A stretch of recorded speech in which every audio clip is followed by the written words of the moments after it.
Bueno, atención, hablábamos la semana atrás que vino la licenciada, sobre la violencia que hay en el deporte, Huguito. Sí, señor.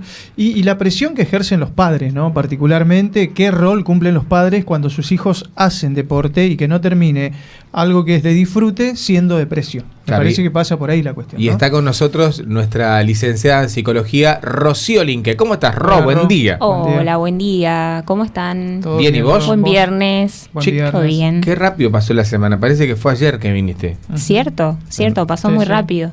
Bueno, es impresionante. Bueno, vamos a hablar acerca de esto, violencia en el deporte.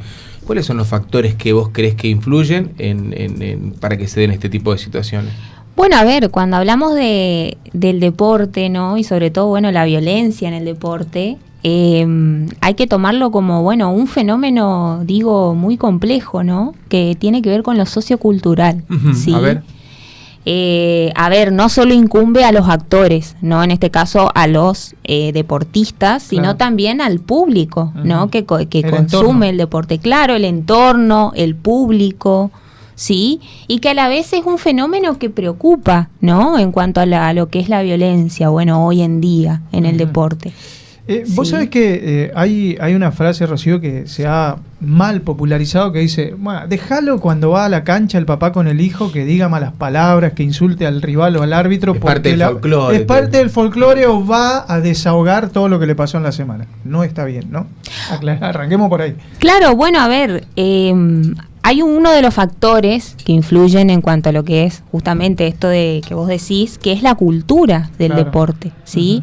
Muchas veces hay ciertas conductas dentro del deporte que se normaliza, ¿sí? Y bueno, esto puede ser, por ejemplo, no sé si te ocurre algún ejemplo, Hugo, pero por ejemplo, algo que se normalice, ¿no? En un determinado deporte. A ver, normalmente en el fútbol el papá puede ir con el nene e insulta al árbitro. Esto pasa en todos los partidos, en todas las canchas. Ujú. Que Bueno, está mal eso, normalizado, ¿no? exactamente, eso puede ser una conducta agresiva, violenta, por ejemplo, Claro. ¿no? Que bueno, esto puede suceder tanto de los deportistas hacia los entrenadores, de los entrenadores hacia el deportista.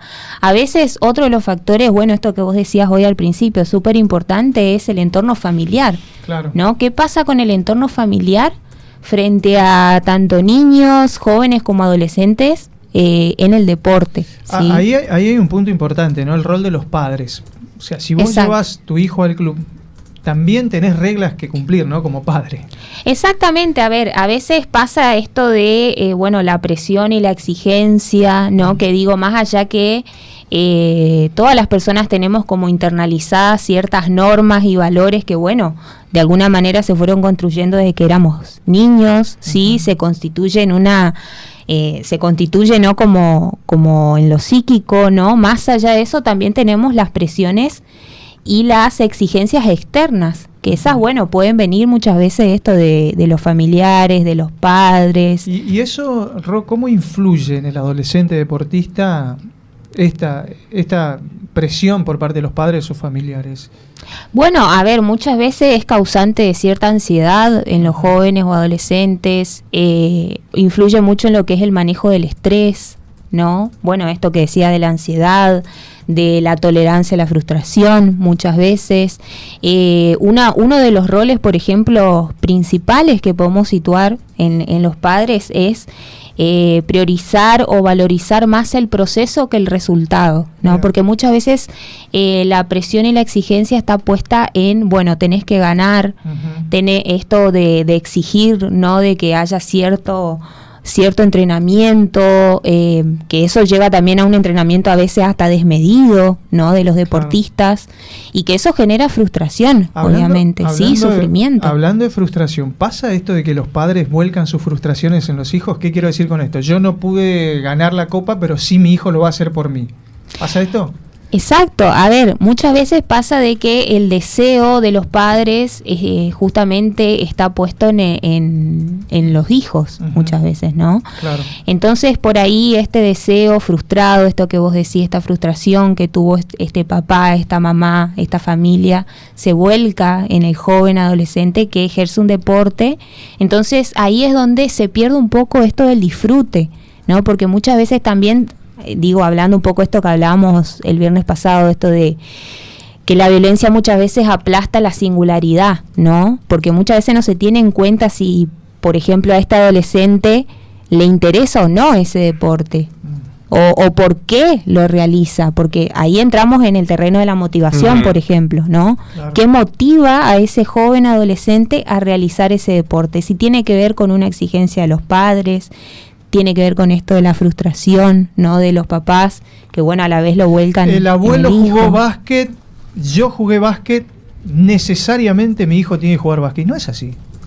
Claro, a ver, ahí, bueno, esto se puede empezar a cuestionar, ¿no? Un poco también a ver si, porque en realidad, a ver, el rol de los padres en el caso de los jóvenes, adolescentes que ejercen un deporte es por ahí esto del apoyo emocional, ¿no? De no confundir esto del entrenador con un guía, porque en realidad el padre debe ser como un guía para el adolescente, debe apuntalar al adolescente, a la vez apoyar, a la vez transmitir ciertos valores, porque también el deporte, no nos olvidemos que lleva a tener ciertos valores, ciertas creencias. Entonces, bueno, a ver, los padres justamente cumplen como esta función, ¿no? De transmitir valores. ¿Y por qué no transmitirlos a través del deporte? A ver, ¿sí? Otra de las cosas, Ro, que yo pensaba mientras Huguito te formulaba la pregunta, del papá, del abuelo, que bueno, es un mandato familiar. Pero después está la otra cuestión cuando el mandato no está implícito. Es decir, yo no lo quiero defraudar a mi papá, porque para mi papá es muy importante esto. Pasa el papá capaz eso. que no te dice nada, pero para el adolescente que está mirando, que seguramente podría estar pasando una situación igual, ¿qué le decimos a ese adolescente que está soñando el sueño de papá, pero a él no le hace feliz, pero no quiere defraudar a papá? Bueno, es que, a ver, ahí entra también la función justamente de los padres, ¿no? Como responsables y como guías en esto del adolescente, porque no nos olvidemos que el adolescente está construyendo una identidad, ¿sí? Que todavía no está formada, que está en búsqueda, por decirlo así, de ideales, de creencias, está formando su propia creencia, ¿sí? Entonces muchas veces, bueno, sucede esto de que se cumplen ciertas expectativas, pero que corresponden a los padres, no a los adolescentes. Y por ahí a los adolescentes estaría bueno preguntarse, por ejemplo, esto que decía antes, ¿no? A ver, ¿por qué están haciendo ese deporte? Si tiene que ver con papá, si con mamá. Disfruta. Hay algo si que lo no disfruta. Si sos feliz. Padre, no, sos claro, feliz, claro. Pero a ver, pienso también, yo adolescente hoy tengo la expectativa y no quiero ser abogado, no quiero ser médico, quiero ser influencer, quiero ser youtuber. ¿Cómo se enfrenta el papá a eso? Es que, a ver, para el papá también es todo un duelo, por decirlo así, ¿no? Que el hijo, esto que se transmite de generación en generación, sea cuestionado en ese momento por el adolescente, porque también no nos olvidemos que el adolescente empieza como a cuestionar esos ideales, ¿no? En esa etapa, que ahí es donde le podemos llamar, entre comillas, como cierta rebeldía del adolescente, ¿no? Pasa que ahí yo creo que es un poco diferente, Ro y Dayana, porque el deporte es una cosa que vos podés cambiar, pues sos feliz, no sos feliz, bueno, listo, dejo. Pero en una carrera, tampoco es imponer la carrera a un hijo, claro. Porque si vos no te gusta ser abogado, no seas abogado. Pero también está en la racionalidad del padre decir, escucha, a ver, ven y vamos a sentarnos a hablar acá. ¿Vos querés ser influencer? Soy influencer. Pero tenés que elegir algo que a vos te pueda dar un futuro mejor en la vida. Entonces, y ser influencer, ¿no? No sé, no lo sé. Claro, porque quizá hoy nos están mostrando que eso sí. No lo sé.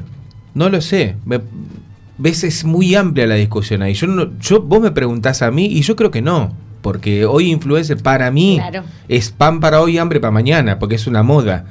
El otro día hablábamos con un amigo, con un amigo que me decía, los streaming van a pasar de moda también. Van a pasar de moda, porque hoy cualquier persona tiene un streaming. Pero es una discusión mucho más amplia. Pero a lo que voy es eso, Ro, o sea, ya es como papá, me imagino que está bien, haz lo que te haga feliz. Pero también tenés que hacer algo que te permita tener un futuro el día de mañana. Es que también uno de los roles de los padres es esto de, bueno, inculcar ciertas reglas, ciertas prohibiciones, ¿no?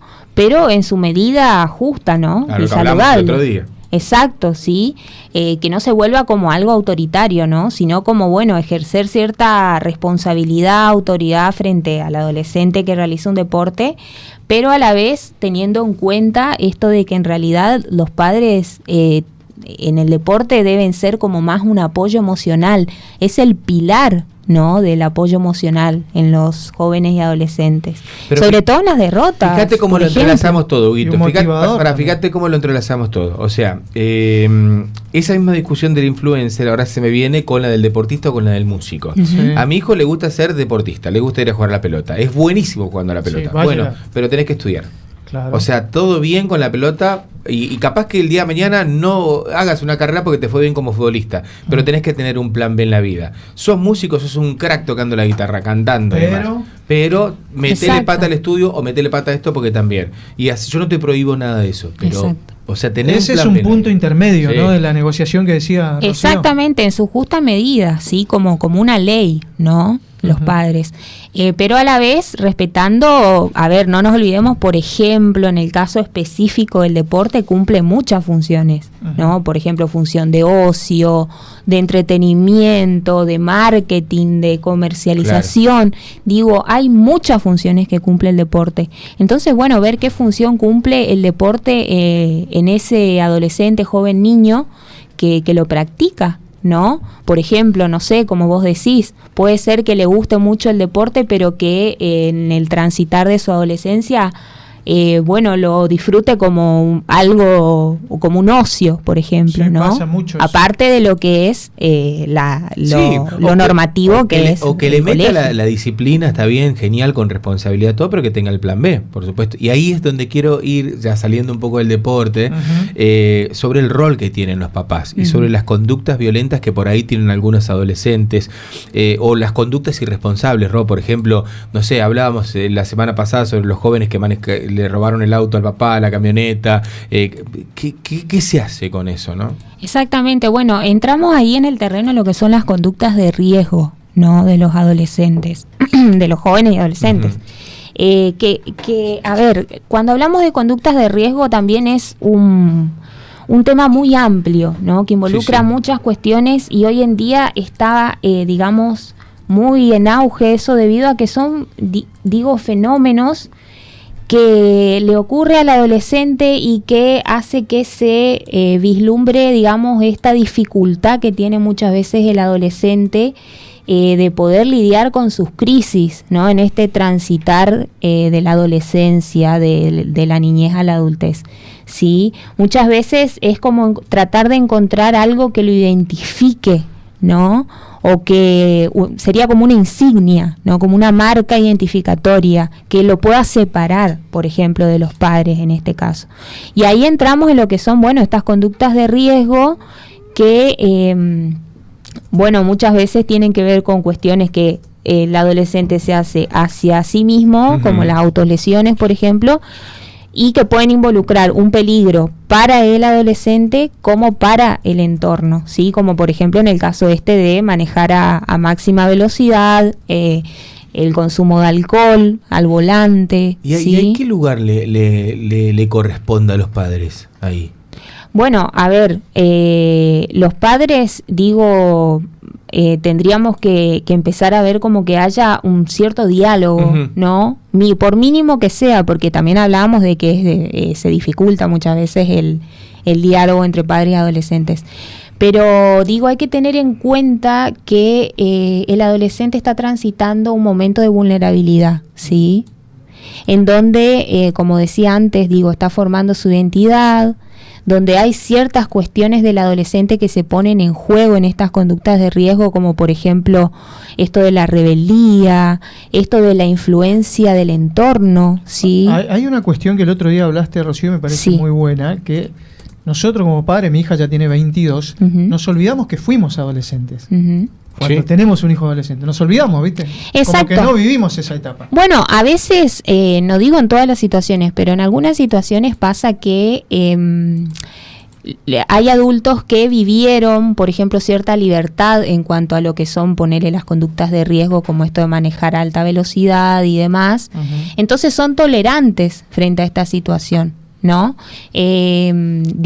Toleran que el hijo, por ejemplo, pueda manejar a cierta velocidad, pueda tomar alcohol y demás, ir con sus pares, con sus amigos de fiesta o lo que sea, ¿sí? Porque ellos mismos los pasaron justamente en su adolescencia, entonces toleran ese tipo de situación, pero se deja de lado el riesgo que conlleva eso, ¿sí?